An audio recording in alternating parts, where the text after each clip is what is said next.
Hello everyone, this is Kaifu here with game 1 in a series between Amanda and Franky. Amanda on my left side is playing Grimm, using Grimm's consistency allowing her to get her key card she needs, key resonator to apply the pressure on the field, or any key card she needs in any situation she needs. While on my right side we have Franky who's playing Dracula, another pressure ruler or J ruler. What it does is that when it deals battle damage while he's on the field and able to kill the resident, he gains control of it. So Amanda has to play very take everything into consideration. If not, that J rule can cause a lot of problem for her, because the fact is that not a lot of her cards can actually deal with Dracula. The only highest attack that I believe Amanda has is a 10-10, which is Hamlet. Because the fact that it can get killed so easily by Dracula is not even funny. So let's get back to the game itself. Now, most of you guys see at the moment, it looks like a standard game, your Grimm cluster format, but it's actually a special rule format. Now this special rule format is pretty much determined by a die. Now the die is a 6-roll die, and depending what number the host or the judge rolls, it determines the way you play with your deck. So for example, at the moment this round was rolled by 6. So the 6th determinant is a void. So what does void mean in this game? Meaning that your basic magic stone cannot produce color besides colorless. So meaning Franky's basic magic stone he has at the moment cannot be used for any black resonators, because the fact is that it's a basic void stone now. So it's just a special rule game. It's just fun and giggles and see how it goes. So obviously putting Franky in a disadvantage because he got the first turn basic stone, so not really helpful for him at the moment. And not only that, meaning that even though it looks like a black magic stone, it's not actually a black magic stone, meaning that if he has a stoning depth, he can't actually use stoning depth to kill right away the hammer. So not a good situation for Franky at the moment. So let's see what can Franky do. So special magic stone is always special magic stone, nothing happens, but it's only applied to basic magic stone. So basic magic stone cannot produce any color outside of void, so colors pretty much. Now if you guys were wondering what about the other colors like white, red and so on, let me explain to you what each color does. So when you roll a 1, you actually get white. So what does white one does? White means that only a single resonator can attack for this turn, so pretty much you cannot rush at all. And so next one would be darkness, which is number 2. So when you hit darkness at the beginning of your main phase, destroy a target resonator or take 500 point damage. So pretty much you have a choice. If you destroy resonate, you won't take 500 point damage. If you don't destroy resonate you control, you take 500 point damage. If you roll 3, which is fire, end of each turn, each player takes 200 point damage. So it's like pretty much burning yourself to death pretty much. And if I roll 4, which is wind, once per turn, for each player you can only use 1 spell. So pretty much you can't use more than 1 spell per turn. And when I hit 5, it's water. So and what does water does? Draws you 2 cards at the start of your beginning phase into your standard 1.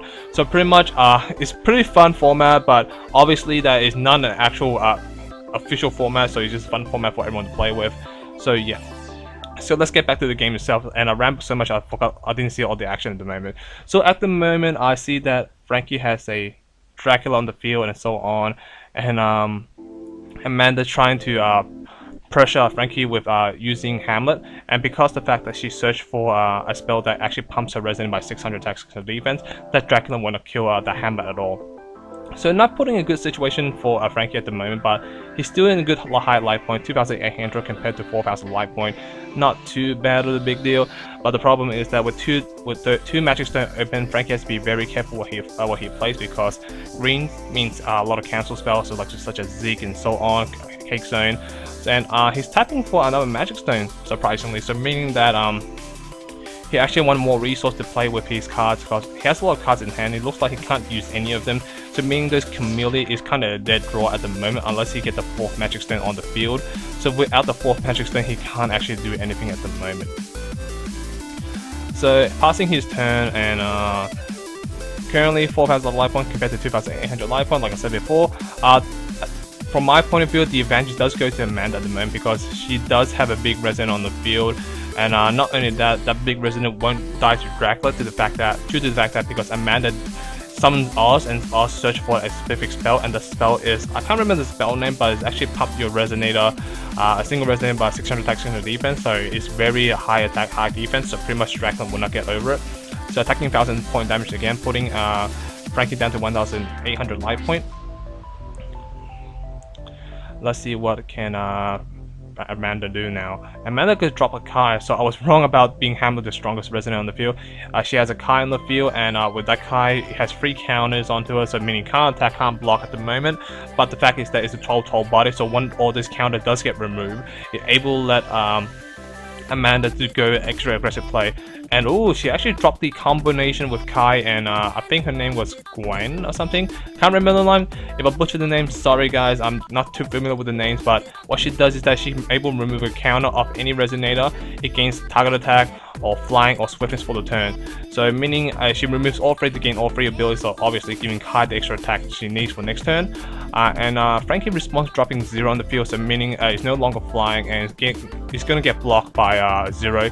At 4-4 versus a 7-5, so pretty much that resonator does die, and Franky has a 3-0 on the field that able to kill something on the field, so which is not too bad overall. So let's see what happens. I see a dual trip in Franky's hand, but that dual trip can't really do much as long as Amanda has that spell card in her hand. And looks like Franky's gonna drop a resident on the field. Actually, he's not. He's taking it back, so he's thinking about his play at the moment. Typing on another magic stone, so pretty much he does need the extra resource he needs. And dropping Camellia, targeting Kai. And since Kai is a human, and Camellia able to steal it right away, so giving a 12 body to Franky, not too good for Amanda, and attacking directly to the odds, not allowing Amanda to have any field present on the field. Let's see what happens from here. I'm pretty sure, yep, she got search. I'm pretty sure she got search for Glinda, and while putting Glinda on the field, giving Hamlet unblockable, so pretty much that Camellia or that Kai can't block it at all. Oh, actually, she didn't search for Glinda, so maybe she has one in hand already. I'm not too sure about it, but if I was her, I would actually search for the Glinda, allowing the unblockable, and obviously you have that spell card in hand to actually buff your dude by 600 attack, 600 defense. So I would search for the Glinda if I was her, but maybe she has one in hand, maybe, I don't know.